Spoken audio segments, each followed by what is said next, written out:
সোনার শকুন্তলা বুকে পেতাম আমি। আংটি থাকুক না থাকুক তার আঙুলে, যেতাম না কখনো যে তাকে ভুলে।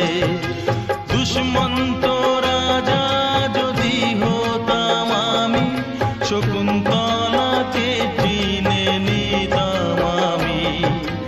আংটি থাকুক না থাকুক তার আঙুলে, যেতাম না কখনো যে তাকে ভুলে।